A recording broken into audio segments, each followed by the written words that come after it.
ان مصارف میں جو پہلے کے 1-2 مصرف ہیں فقراء مساکین، ان کو اگر ہم زکوٰۃ دے رہے ہیں تو میرے بھائی ان کا طریقہ کیا ہونا چاہیے یہ جاننا بہت ضروری ہے۔ 8 مصارف میں جو شروع کے 4 مصارف ہیں ان میں بالخصوص فقراء اور مساکین، ان کو زکوٰۃ دینے کا طریقہ یہ ہے کہ مال ان کے حوالے کرنا ہے۔ اس کو عربی میں کہتے ہیں تملیک بلا عوض، اس کے بدلے میں کچھ لینا بھی نہیں، کوئی سروس بھی نہیں لینی ہے۔ زکوٰۃ کا جو مال ہے وہ فقیر مسکین کے حوالے کر دینا ہے، تملیک، اسے مالک بنا دینا ہے بلا عوض، اس سے کوئی سروس نہیں لینی، اس کے بدلے میں کچھ لینا نہیں۔ یہ کیا چیز ہے؟ یہ رکن ہے۔ آپ فقہی کتابیں پڑھیں گے تو مذاہب اربعہ کا، ائمہ اربعہ کا اتفاق ہے کہ یہ رکن ہے، زکوٰۃ کی ادائیگی کے لیے رکن ہے۔ اگر ایسا آپ نے نہیں کیا آپ کی زکوٰۃ ادا نہیں ہوگی۔ جیسے نماز میں سجدہ رکن ہے، اگر سجدہ چھوٹ گیا تو رکعت گئی۔ تو ایسے ہی زکوٰۃ کی ادائیگی میں تملیک، اگر فقراء اور مساکین کو دے رہے ہیں تو وہاں پہ تملیک یہ رکن ہے۔ اگر آپ نے ایسا نہیں کیا تو آپ کی زکوٰۃ نہیں ہوگی، وہ عام صدقہ ہو جائے گا۔ اب ہمارے یہاں ہوتا کیا ہے، ایک آدمی رمضان میں زکوٰۃ نکالتا ہے، غریب کو کیسے دیتا ہے پتہ ہے؟ وہ راشن خرید کے لے جا کے اس کے گھر پہ رکھ دیتا ہے۔ زکوٰۃ کے پیسے سے راشن خرید کے لے جا کے اس کے گھر پہ ڈال دیتا ہے۔ اس سے زکوٰۃ ادا ہوگی؟ نہیں ہوگی، اس کی زکوٰۃ نہیں مانی جائے گی۔ جو آدمی زکوٰۃ کے پیسے سے راشن خرید کے کسی فقیر کے دروازے پہ رکھ دیا، کسی مسکین کے دروازے پہ رکھ دیا، اس کی زکوٰۃ نہیں ہوگی، اسے دوبارہ دینا پڑے گا۔ اگر نفلی صدقہ خیرات ہے تب آپ راشن دیں، کپڑا دیں، جو چاہیں دیں، لیکن یہ جو فرض زکوٰۃ ہے، جو پیسوں میں 2.5% والی زکوٰۃ ہے، جو سال گزرنے کے بعد آپ ادا کرتے ہیں، اس زکوٰۃ میں آپ جو پیسہ آپ دے رہے ہیں وہ پیسہ آپ کا نہیں ہے، وہ غریب کا ہے۔ غریب کو دے رہے ہیں تو وہ ڈیسائیڈ کرے گا، وہ ڈیسیزن لے گا، وہ فیصلہ کرے گا کہ اس مال سے اس کو کیا لینا ہے۔ آپ نہیں فیصلہ کر سکتے کہ راشن دوں گا، کپڑا دوں گا، فلاں دوں گا۔ آپ نے فیصلہ کیا تو پھر وہ پیسہ تو آپ کا ہو گیا۔ آپ نے فیصلہ کیا تو پھر وہ غریب کا مال تو ہوا نہیں، اپنی منمانی آپ نے فیصلہ کر دیا۔ یہ غلطی ہمارے یہاں خاص طور سے ہمارے ملک میں بہت عام ہے کہ ہر بندہ منمانی کیا جا رہا ہے۔ اس لیے میں نے شروع میں کہا کہ نماز پڑھتے ہوئے الحمدللہ ہم بہت ہی چوکنا رہتے ہیں، کوئی ایسا قدم نہ اٹھائیں ہم کہ ہماری نماز نبی کے طریقے کے خلاف ہو جائے۔ لیکن زکوٰۃ کے معاملے میں، زکوٰۃ کے بارے میں ہماری کوئی دلچسپی نہیں ہے کہ زکوٰۃ دینے کا طریقہ نبی کے طریقے کے خلاف نہ ہو جائے، صحابہ کے طریقے کے خلاف نہ ہو جائے۔ ہم نے زکوٰۃ کا مال نکالا، کپڑا خریدا، راشن خریدا، دے دیا غریب کو، یہ کیا طریقہ بھائی؟ کس نے بتایا آپ کو؟ کون سکھایا یہ؟ قرآن کی کس آیت میں؟ اللہ کے نبی صلی اللہ علیہ وسلم کی کس حدیث میں کہ جو آپ زکوٰۃ دے رہے ہیں اپنی منمانی کرے، اپنے من سے جو چاہے خرید کے لے کے غریب کو دے دے؟ نہیں، اس طرح سے میرے بھائیو زکوٰۃ نہیں ہوگی۔ اس مسئلے کو بہت ہی باریکی سے سمجھنے کی ضرورت ہے۔ آپ علماء کے ساتھ جائیں، بیٹھیں، باقاعدہ بات کریں، آپ ان سے سوال کریں کہ 1400 سال کا جو اسلام کی فقہی تاریخ کا دور ہے اس میں کس نے فتویٰ دیا، کیسا چل جائے گا؟ یہ جو 4 مشہور مسلک ہیں، مشہور مذہب ہے، مشہور ائمہ، یہ تو سب متفق ہیں، یک زبان ہے کہ تملیک ضروری رکن ہے، ایسا نہیں ہوا تو زکوٰۃ نہیں ادا ہوگی۔ لیکن ہم کتنی منمانی کر رہے ہیں میرے بھائیوں۔ تو یہ تیسرا بہت اہم مسئلہ ہے کہ فقراء مساکین کو زکوٰۃ دیں تو مال ان کے ہاتھ میں رکھ دیں، اب وہ فیصلہ کرے گا اس کو کیا چاہیے، کھانا چاہیے۔ سب راشن ہی پہ آدمی اتارو ہے، راشن دیں گے، ارے اس کے پاس گھر کا کرایہ دینے کا پیسہ نہیں ہے اور تو راشن لا رہا ہے، شرم نہیں آتی؟ وہ بیمار ہے، ڈاکٹر کو فیس دینے کے پیسہ نہیں ہے تو راشن دے گا؟ مال تمہارا نہیں ہے۔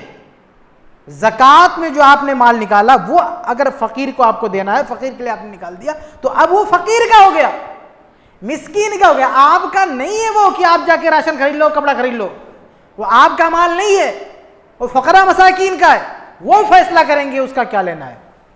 اور ان بیچاروں کو ضرورت راشن کی نہیں اور چیزوں کی ہے، اور آپ راشن پہ راشن لاتے جا رہے ہیں۔ بڑا شوق ہے راشن دینے کا، تو زکوٰۃ کے علاوہ جو الگ پیسے بینک میں جمع کر کے رکھے نا، وہ نکالو بینک سے پیسے اور دو خرید کے راشن۔ کون منع کر رہا ہے آپ کو؟ آپ راشن کی بوریاں لاتے دو ان کے گھر میں، کون منع کر رہا ہے؟ لیکن زکوٰۃ یہ پیسہ آپ کا نہیں ہے، آپ اپنے پیسے کا راشن دو۔ غریب کا پیسہ لے کے کیوں راشن دے رہے ہو بھائی؟ یہ تو ایسے ہوا نا کہ میں بھوکا ہوں، پریشان ہوں، اب کوئی آدمی آیا یہ میری موبائل چھین لے جا کے بیچ کے راشن لا کے دے دے, کہ احسان لا دے, ارے ہم نے اس کا پیٹ بھر دیا. اللہ کے بندے میرے پیسے کا راشن خرید کے دے دیا مجھے. تو ایسے زکوٰۃ کا مال فقیر کا ہے, غریب کا ہے, اسی کا مال لے کے راشن لا کے دے دیا, احسان لاد رہا ہے. کون سا احسان ہے بھائی, تو اس کا پیسہ تھا. تو یہ مسئلہ میرے بھائیوں اچھی طرح سمجھ لیں, کوئی راشن نہیں دے گا کسی غریب کو فرض زکوٰۃ میں سے. نفلی زکوٰۃ میں راشن نہیں, پورا گھر بھرا دو, دکان پورا ٹرک لے جا کے گرا دو اس کے گھر پہ, نو پرابلم. لیکن جو فرض زکوٰۃ ہے اس میں سے راشن کپڑا لتا کچھ نہیں, ڈائریکٹ پیسہ فقیر کے حوالے کریں آپ. یہاں پر میں ایک چیز واضح کر دوں کہ بعض علماء نے کچھ شکلیں بتائی ہیں, کچھ حالات ذکر کیے ہیں کہ ان حالات میں آدمی کسی فقیر یا مسکین کو زکوٰۃ دینا چاہتا ہے تو کچھ خرید کے دے سکتا ہے. یہ حالات بہت شاذ ہیں, اور اس میں بھی اس بات کا خیال رکھا جاتا ہے کہ فقیر کی ملکیت متاثر نہیں ہوتی, اس کی جو تملیک کی جو شرط ہے اس شرط کے ساتھ کوئی چھیڑخانی نہیں ہوتی. مثال کے طور پہ کوئی غریب ہے, فقیر ہے, اندھا ہے, آپ اسے زکوٰۃ دینے گئے, اس نے کہا کہ بھیا اس پیسے کا مجھے راشن دے دو. اب آپ نے راشن لا کے اس کو دے دیا, کوئی مسئلہ نہیں, یہ تو اس کی چوائس ہے. آپ نے ایک اور سروس دیا, آپ اس کے وکیل بن گئے, آپ اسے پیسہ ہی دے رہے تھے, لیکن یہ اس کی ڈیمانڈ تھی کہ بھی راشن دے دو, تو آپ نے ایک اضافی کام کیا, ایک تو زکوٰۃ دیا, دوسرا اس کا کام کر دیا. تو اگر ان لوگوں کی ڈیمانڈ ہے راشن کی اور آپ زکوٰۃ دینے گئے, ڈیمانڈ اپنی رکھ دیا انہوں نے, راشن دو, آپ نے دے دیا, کوئی مسئلہ نہیں.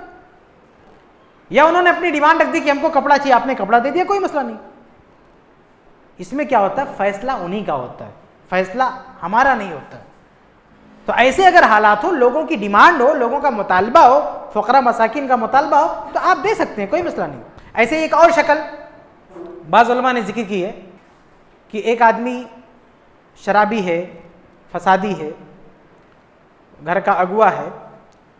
اب اگر اس کے ہاتھ میں پیسہ دے دیں گے تو ادھر ادھر اڑا دے گا. تو اس میں کیا کرتے ہیں, ہم اس کے گھر جا کے دیکھیں گے اسے کیا چیز کی ضرورت ہے, وہی لا کے اس کو دے دیں گے. تو اس مسئلے میں بھی ہم اپنی طرف سے فیصلہ نہیں کریں گے, ہم اس کے گھر جا کے دیکھیں گے اس کو ضرورت کیا ہے, کیا راشن کی ضرورت ہے, یا گھر کا کرایہ باقی ہے, یا ڈاکٹر کی فیس باقی ہے, اسکول کی فیس باقی ہے. دیکھیں گے کہ ان کی کیا مانگ ہے, کیا ریکوائرمنٹ ہے, اس حساب سے ہم اپنی مرضی سے جا کے, یعنی اپنے طور سے جا کے اس کو دے دیں, کوئی مسئلہ نہیں.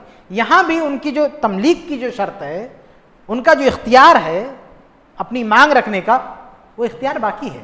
ہم صرف ایک سروس دے رہے ہیں, ان کی طرف سے وکیل بن رہے ہیں.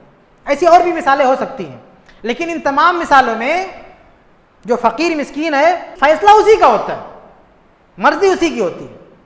لیکن ایسا ہم کریں کہ فقیر مسکین چلاتا رہے کہ ہم کو راشن نہیں چاہیے, پیسہ چاہیے, اور آپ کہنے میں تجھے راشن نہیں دوں گا, یہ دادا گیری کیوں بھائی؟ یہ میں ایسے نہیں بول رہا ہوں. اسی ممبئی میں لاک ڈاؤن میں میں نے اپنی آنکھوں سے دیکھا ہے, غریب لوگوں کو بلبلاتے ہوئے دیکھا ہے. میری نظروں کے سامنے کئی غریبوں نے بلبلا کر کہا کسی زکوٰۃ دینے والے سے کہ بھیا راشن مت دو, راشن میرے پاس آ گیا, پیسے دے دو. ایک آدمی ایسے ایک جگہ گڑگڑا رہا تھا, اسی میں اس کے موبائل پہ فون بھی آیا. فون کس کا تھا؟ وہ جس کا کرایہ نہیں دیا تھا, مالک مکان کا, کہ کرایہ دے نہیں تو خالی کر کے جائے یہاں پہ. اس نے کہا کہ دیکھو فون بھی آ رہا ہے, میں کیا کروں, لیکن نہیں, ہم تمہیں پیسہ نہیں دے سکتے, زکوٰۃ ہی, راشن ہی دیں گے, بس کو نہیں دے سکتے. کیا ہے یہ دادا گیری؟ دوسرے کے پیسے پہ دادا گیری, اس کا پیسہ ہے, اس کا حق ہے, اور آپ کہتے ہو کہ نہیں, وہ مانگ رہا ہے, چلا رہا ہے, گڑگڑا رہا ہے کہ مجھے پیسے کی ضرورت ہے, آپ کہتے نہیں تجھے راشن لینا ہو لے, نہیں تو نکل جا. یہ تو بہت بڑا ظلم ہے, بہت بڑا پاپ ہے. ایسے لوگوں کی زکوٰۃ قطعاً ادا نہیں ہو سکتی. توبہ کریں یہ لوگ اور پھر سے زکوٰۃ نکالیں, ورنہ قیامت کے دن یہ گناہ ان کے کندھے پہ رکھا ہوگا, یہ فرض ساقط نہیں ہوگا.